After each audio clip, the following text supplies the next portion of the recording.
Alright, Internet. You've had a month. I think the novelty's over. Are you ready to sit down and talk? You ready to actually be civil about these things?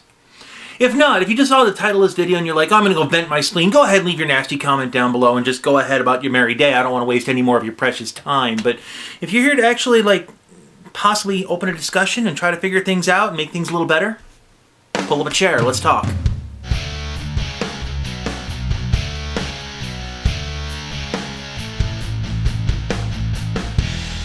I'll start by addressing the elephant in the room by saying I'm not going to address the elephant in the room. I'm not here to destroy any side in an argument. That doesn't help anyone. I don't want more of the useless screaming matches on social media that bleeds into gameplay. I want this over. I want working solutions, or at least I want to get some understanding. My goal here is to explore why gamers do not trust their own media representatives. There's a lot more issues on the table currently, but one disaster at a time. I'll start by going back to the 80s with two magazines aimed at computer and game enthusiasts. Enter, which was aimed at kids, and Vidiot, which was aimed more to teens to adults. What I want to highlight is they both did game reviews that were short. Most were only a few paragraphs at the longest. When I refound them online, I reread all these articles that I hadn't seen in over 20 years, and I noticed something. Every review is good.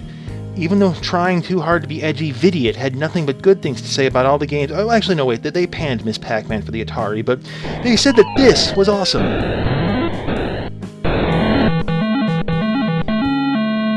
Soak it in, people. This set a tone for pretty much the magazine still today. And mind you, the Atari 2600, those games had about as much depth and replayability as, your average high school student first time ever trying a Flash app game. But the thing is, the magazine said, no, you can trust us, we're representing you, we are one of you guys, and naively we did trust them. It wasn't until the invention of this whole newfangled internet thing and we started comparing notes, that's when it all started going sour for these guys. We can go pretty far back here too. Games like Driver 3 had people questioning the integrity of the gamer press on what we would now call primitive forums. At the time, the players called it Drive 3 R-Gate. Magazines that catered to the Amiga and PlayStation 2 gave it really high ratings, only later admitting that they were pressured to do so by outside forces.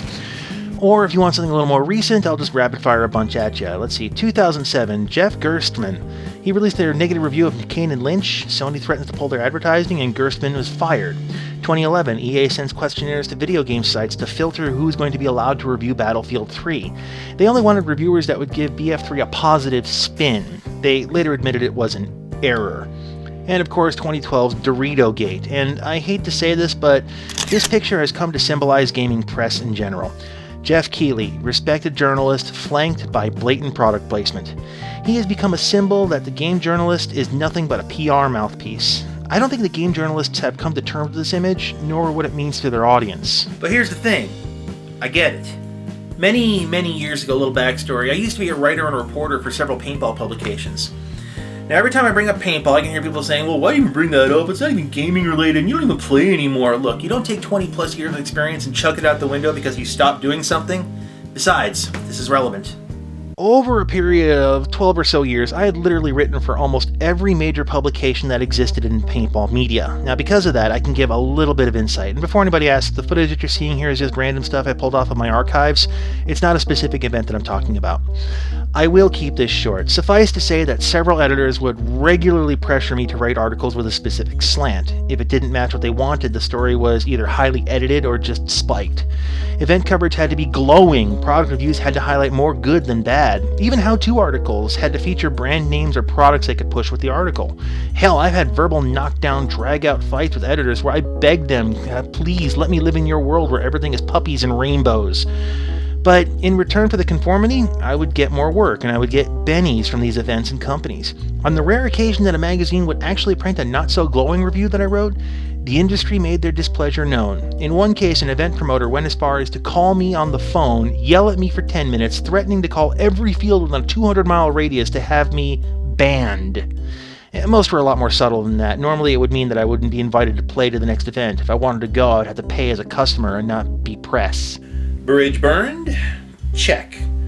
Not like I was expecting invites to any games anytime soon, but the thing is that I get it. I understand the pressure that they're under, because potentially speaking, if a reporter in a niche market like gaming is actually objective about their material, they could potentially lose their jobs. Here's where we have to look at the business side of things, because journalism is a risky business. A publication can lose a major advertiser overnight because one journalist wrote something they didn't like. For larger publications, it's not that big a deal, but for smaller ones, this can be a disaster. Especially niche markets like video games, your subject matter is also your main advertising and news source, and if they cut you off, you have nothing to report and no way to make money. So it's in the interests of the reporters and publications to maintain a cozy relationship, for lack of a better way to put it. It also benefits the companies as well, because game companies now have a way to get full-page ads for next to free, and they can sell more units, and publishers have their ad money and they maintain their business. So it's totally worth an editor's time to rewrite copy from writers to conform to the party line. And that does happen. Even the most casual search on your favorite search engine, you'll find former writers for several online publications saying outright that their review was changed or altered. Get a better score out of it. The pressure that a game company can flex is very real, and it does have an effect. But I think there's something more at play here. Let's go back to the Doritos picture. Remember how I said that the gaming press has never really come to terms with this picture and this image? Yeah, I think it's because of this picture and all the other stuff that goes around it. I think that the gaming press is actually fighting the players for relevancy. This is not a new development. This is a decades-old situation. The joke 1010 IGN exists for a reason. Most gamers do not see the journalists that represent them as being either objective nor relevant, so when the players see images like this, or they see the swag sent to the offices of Kotaku, or we read that Activision gave several journalists an expense-paid vacation to try Call of Duty Black Ops and then punish the one publication for not playing ball, yeah, we're going to conclude that this system is corrupt and therefore irrelevant. What's interesting to me is that these same gamers then turn to online Let's Players and video bloggers for their information. I mean, we see them as one of us. They're a player in the trenches dealing with the same crap everyone else deals with. This gives them credibility in our eyes. Plus, people tell me, well, you can't fake a reaction to a game when it's live, so a lot of players are turning to trust them. I'm going to argue that trust is unfounded. Several of the top YouTube celebs have taken paid compensation for playing games. Let's take a look at the open letter from Yogcast. A dev gives them a cut of the profits for a period of time after Yogcast plays it for their audience. The practice has been defended repeatedly, with several Let's Players saying, well, we're not journalists, so we're not bound to the same transparency rules. This isn't to mention that PR departments are targeting what they call influential channels on YouTube. The Ronku Initiative of 2013, good example, where EA paid YouTubers a pretty hefty sum to hype Battlefield 4 for them on the condition that their videos didn't focus on the glitches in the game. Microsoft did similar with the Xbox One, offering a bonus to ad revenue for anybody hyping the Xbone. That said, there's something I have to add to all this, and at this point I'm speaking as a writer, somebody who's been published internationally, somebody who has co-authored a book. Yeah, writers don't get paid jack. Back in my paintball days, I had written as a staff writer and as a freelance writer, and frankly the money sucks. Without disclosing exact payments, I'll just say that if I covered an event, I didn't make enough from the article to cover my travel costs for the event. So when a field offers the comp entry fee, or they float you a case of paint, or they offer you a hotel room with another writer, yeah, you're going to take it, and it's going to color your review of the event. Again, I can't say if this is the case in gaming, but from all I've seen, it sure looks like it.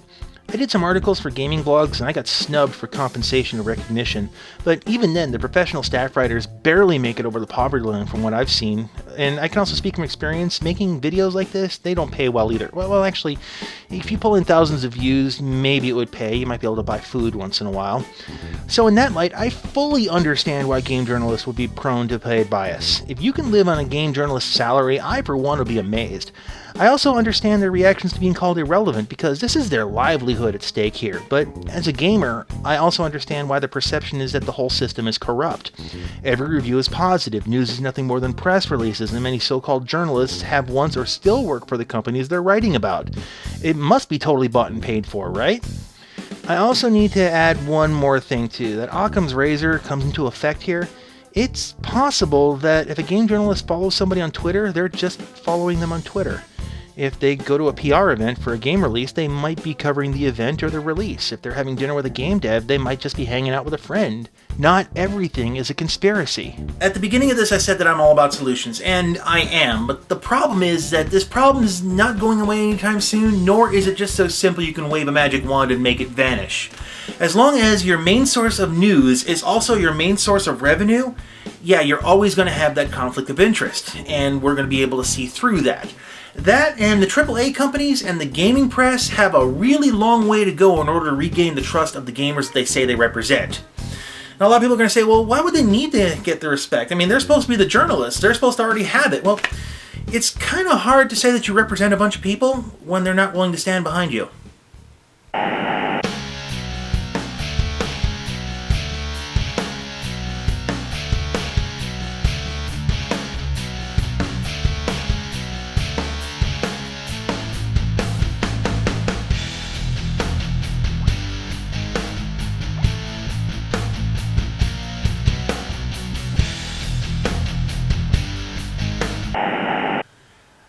Adding gate to the end of something does not give it instant credibility.